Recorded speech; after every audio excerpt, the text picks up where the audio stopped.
everyone. Hi guys. And welcome to another episode of Masse Art Studios. I'm Lee. I'm Jeremy. And we have a bit of a fun episode for you today. Yes. So, today we're going to do an in focus. And today's in focus is all about Dutch pours. So we've done lots of Dutch pours on the channel before, and we've talked you through some of the kind of processes that we go through to do a Dutch pour. But in this episode, we're going to go real step by step. Okay. And show you exactly what we do in order to get the Dutch pour technique on the canvas. Yeah. And to help us out, we've got a bit of a special guest. So one of our friends is in town, and he's never poured acrylic painting before. And so what we're going to do is we're going to teach him how to do the Dutch pour. So you'll hear him off camera asking questions as we go along, but he's basically going to be you guys. Standing right next to us, and we're going to teach him as we go through this process. So let us introduce you to Joe. Joe, come and say hello. Hey. So Joe's always in our premieres. He's always chatting to you guys too. Yeah. But we thought we'd show him exactly what this is all about. Yeah. So Joe's going to be on the sidelines, and we're going to show him exactly how to do a Dutch pour. Yeah. So now you guys can put a little face with a name whenever you see Joe come on and say hi. Yeah. Exactly. So today's all about the Dutch pour. We've got different colours, but we're clearly both doing the same technique. Yeah. And let's get at it. Thank you everyone for being here. Thank you for liking and subscribing. Please come and chat to us in our premieres, because we love to talk to you guys too. Are you ready for this? I'm ready. I'm ready too. So let's do this. Okay, let's get to pouring. We'll see you at the table. All right, wonderful people, let's get to this. Joe, say hello. Make sure your mic's on. Hello. Oh, there it is. It is indeed. All right, Joe. So I'm going to show you the step-by-step process of how to do a Dutch pour. We already mixed the paints off camera, but let me tell you exactly what we did. So these are called acrylic fluid paints, right? And I chose some colors based upon kind of how I wanted my composition to go. And then I've mixed this acrylic paint from this tube with this bad boy, which is called Floetrol. It's a paint conditioner that people use to kind of extend the volume of the paint, and it also is a leveler. So people use this when they do kind of like, rollering of walls and stuff. You can add this to your paint to make the paint go further, and it also levels the paint. What we found as acrylic fluid artists is we can use it to help us do exactly the same thing, but it also kind of helps to create cells, and it's just a really awesome medium for painting. Okay, so I've taken my tube of paint, and with my trusty scale I've measured out this 2-ounce pot of paint to 50% Floetrol, which is 1 ounce, 25% acrylic paint, so in this instance it's ½ an ounce, and then ½ an ounce of water. So my ratio is 50, 25, 25. Make sense? Perfect. And the consistency that gives me, if you can see this, is this really runny consistency. It's very thin, right? And the reason why I need this thin for a Dutch pour is because I'm going to use this bad boy, my hairdryer, to blow the paint across the canvas. If it was too thick, it wouldn't move, right? So it's got to be thin enough to actually kind of move all the way across the canvas. So let me talk you through the colours that I've got today. So I've got the Amsterdam's Carmine, which is this really wonderful red right here. I've got Amsterdam's Napthol Red Light, which is this really wonderful orangey red here. I love this colour. This is the Brilliant Blue by Amsterdam, which is this one right here. I've got, which we've never used on the studio before, Pebeo's, and this is the Iridescent Blue Green, which is this awesome colour right here. This is the Extreme Sheen Deco Art 24 karat gold metallics paint, which is our gold right here. And then I have my Phthalo Blue. Now this is a Master's Touch acrylic paint. This was 12 bucks in this pot, but I think I got this half price. And then my base colour, which is this wonderful one right here, is this Lake Blue, which I really, really liked. So there's my colours. I'm using a 12 by 24 inch canvas. And Joe, the first step that we're going to do is get the base coat onto the canvas. Okay? Following? I'm following. Excellent. So let me do that first. All right. So Joe just watched me flood my canvas with this really wonderful lake blue. and it's mixed to exactly the same consistency, 50% Floetrol, 25% paint, 25% water. Next, using my wonderful torch, I'm going to torch this thing off. Now, why are you torching it? Good question. So, if you don't torch the paint and pop all the bubbles that are underneath the paint, as this dries, you'll get all these little pin pricks and pin marks that will ruin the composition of the painting. So you have to torch it to pop all the air bubbles underneath. You know, it's a thick paint. So as it was drying, if you didn't do that, then all the bubbles would come to the surface and then create all these like weird pock marks on it. So you have to torch it in order for that not to happen. Make sense? Okay, right, now we're gonna layer our paints onto this canvas. So I'm gonna think about the colors and how I'm gonna blow it out. I'm going to start with the darker colours on the bottom because I want the lighter colours on the top, because as you blow it, you'll see the lighter colours on the top and the darker colours on the bottom, right? Make sense? So, I'm going to start with my phthalo blue. And I'm going to start pouring off the canvas first, and then pour it onto the canvas, just like that. Now, how'd you decide to pick these colors? Like, did you do some experimenting off camera to know that they go well with one another, or is just you going for it? You know, it's a really good question. So it's a bit of both. So I kind of thought to myself, I wanted to do like a red and a blue composition because I wanted to see how the two colors would mix, because clearly it should make some kind of purple.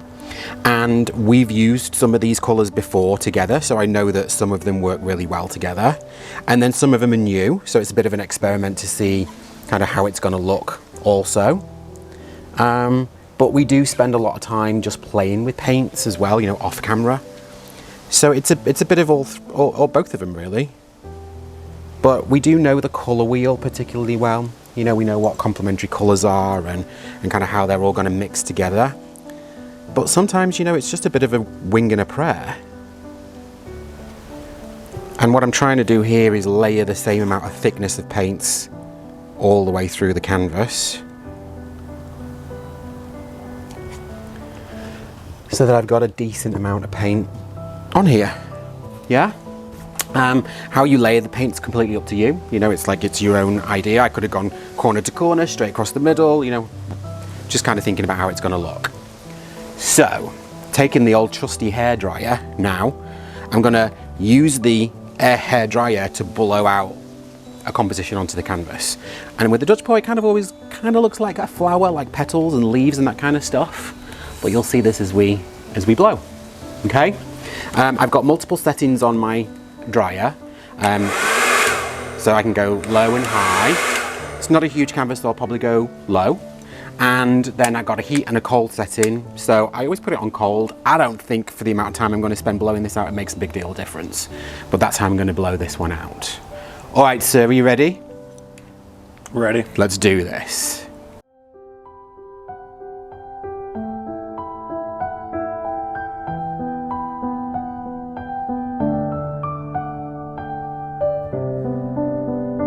There's some stains on your photo,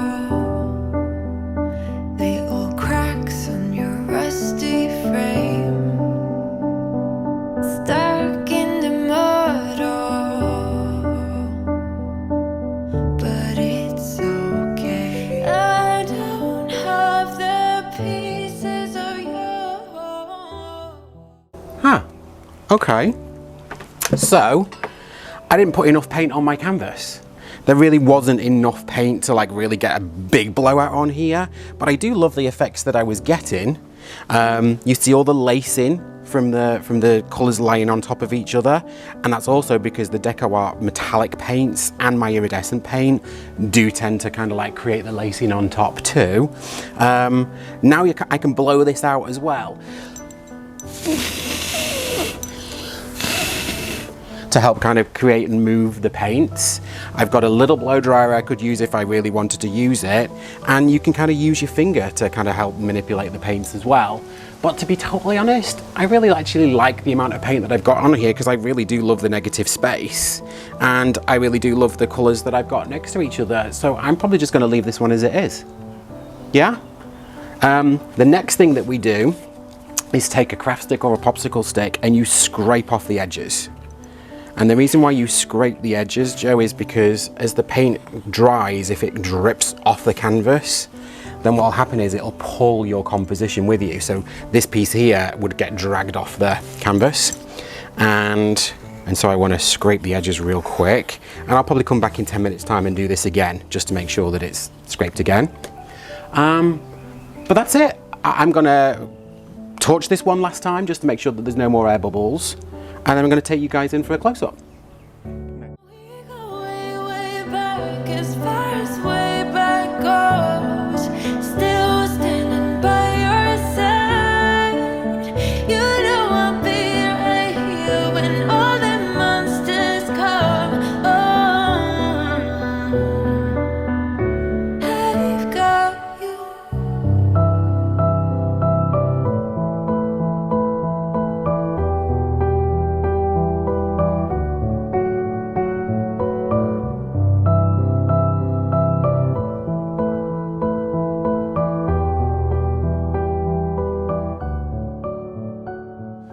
Okay guys, it's Jeremy here, and I'm excited to do this pour. I got Joe right here who's gonna ask some more questions, which I'm excited about that he's here visiting. I got my colors, I got my Deco Arts metallic gold, 24 karat gold. I have my Pearl Glacier Blue by Arteza. I have my Artist Loft Violet. Violet, you're turning violet. Violet, you're turning violet, Violet. I have Prussian Blue here. Phthalo blue. Oh, sorry, Phthalo Blue. There you go, thank you, Lee. And then another sort of blue and another sort of purple. Hey, it's cerulean. No, I'm kidding. And this is the permanent red violet. Yes. So I think that's Amsterdam. I think so too. I think so too. Okay, so let me go ahead. I'm going to start layering my paints across and get to my Dutch pour. So I think I'm going to start out with the blue.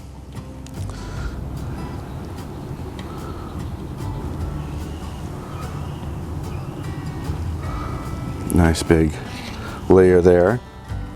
Then I'm going to go with the gold next.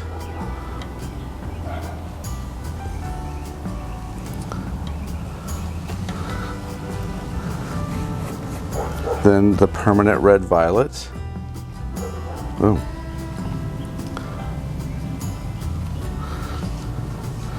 Then some of the purple here. It's a lot of gold I got on there. I didn't realize how much gold I got on there.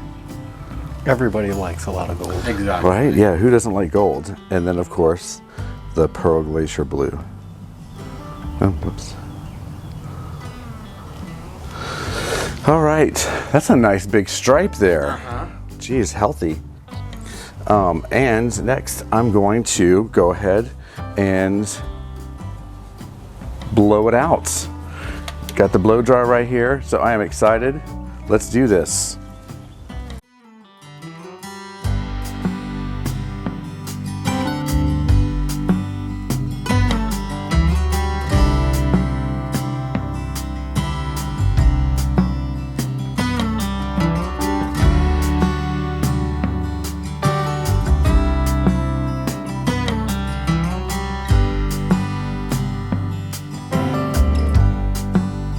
Take me anywhere that you want.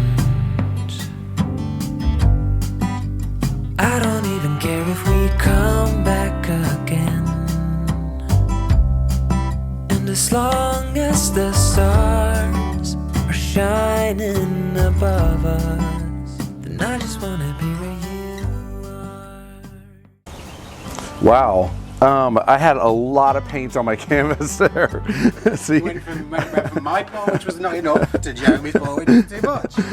Just do it. Exactly. This was a Texas-sized Dutch pour right here. Yeah, I really wanted to get some more of individual fans here, but like I said, I had too much paint on here, and this is what happened. So guys, see, this is all learning process and experimentation. I mean, it's lovely. The colors are very defined. You got the gold cells, all the cell activity going on in here. Other than I had too much paint on here, I think it's a beautiful Dutch pour. But I had too much paint. And this is obviously, you can see here, I got a little carried away. I got a little heavy-handed in my pouring. It's because you've been to the gym. Yes, I went to the gym. So this is it.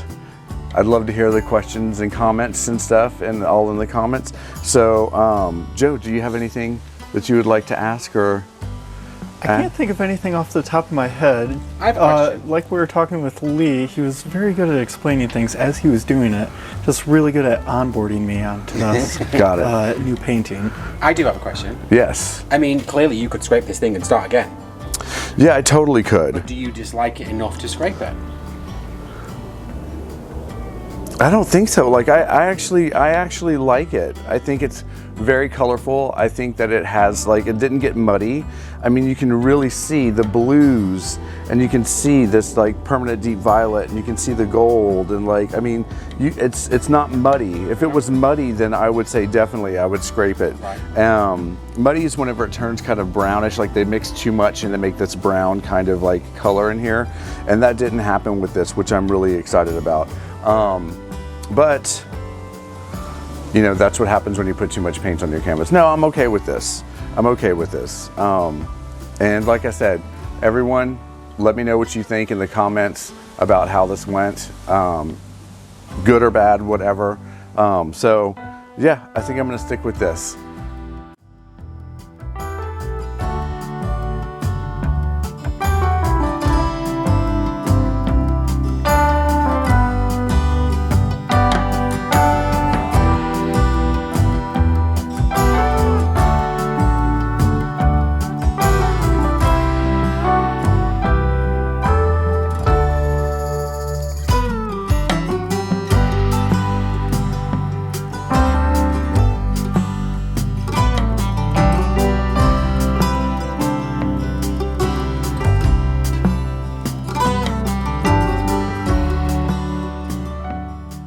So there you have it, folks. There you have it. So, we started off this episode with the intentions of it being a tutorial, step-by-step, on how to do a Dutch pour. Yes. It ended up being a tutorial on what not to do in order to get a really awesome composition on a Dutch pour. Now, we contemplated scraping these canvases and starting all over again to try and produce two perfect canvases for you, because we knew exactly what we did wrong. We could have actually just scraped them and started all over again. But then when we talked about it, we were like, actually no, that doesn't seem very fair. You know, we actually really want you to see our journey and also where we make mistakes. We've done a million Dutch pours on the channel before that have all come out really awesome. Yeah. But we wanted you to see a couple that didn't necessarily work exactly as we were hoping, and we'll talk you through why. Okay, so everything else that we said on the actual episode about paint consistencies and all that kind of stuff, absolutely true. That's the method that we follow. Yeah. Let's take a look at the dried pieces, and you'll be able to understand a little bit more. Yeah. So this is my dried piece. So some things I really love. I love this colour background. Oh yeah. That lake blue is really pretty. And I actually really like the colours that I chose for this piece.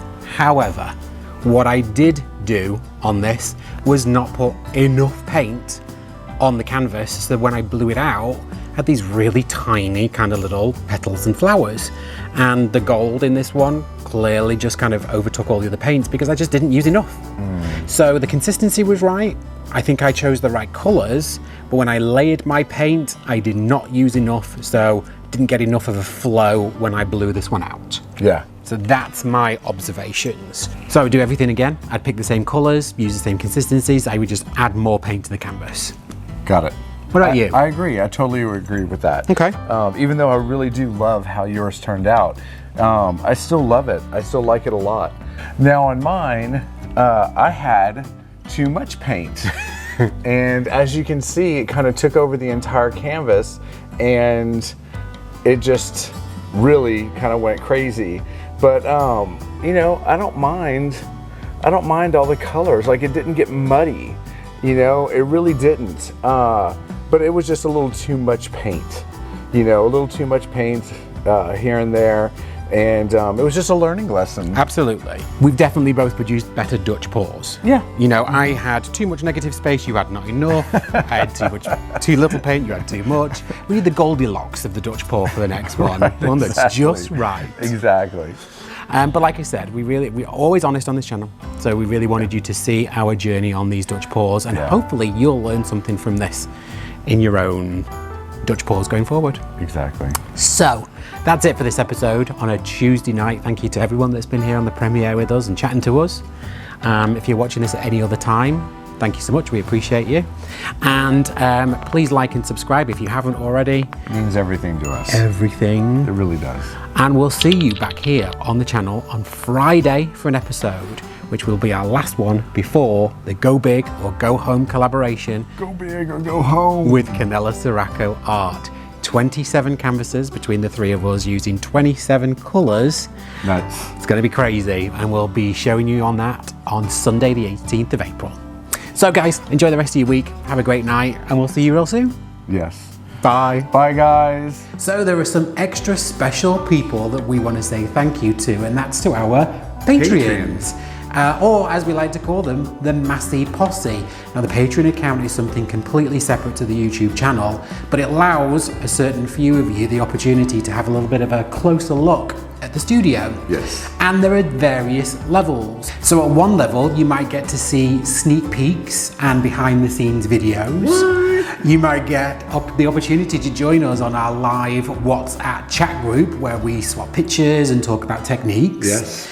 At a certain level, you get invited to once a month tutorials where we focus on a specific technique and we do it on a live stream, as well as separate live streams as well. Yeah. And for our diamond pourers, which is our highest tier, those guys get to pick the colours for one episode that we shoot on the YouTube channel, and then they get to pick one of the 11x14 canvases to keep every single month. So we do have some people to thank, and that's at the gold level. We have Nate Bright, we have Gloria Solonki, aka Glitzy, we have Jane Klein, Trisha West, we have Janice Pittman, and we have Janice Swansea. Nice. On the platinum level, we have Leslie Beaver. Thank you, Leslie. And then at the diamond level, Laurie Finzer, aka Sparkles, who you all know and love. So thank you very much to all you guys. And then also thank you to everyone else down here below at the other levels. Yes. We absolutely appreciate you, and thank you for being with us here on this journey.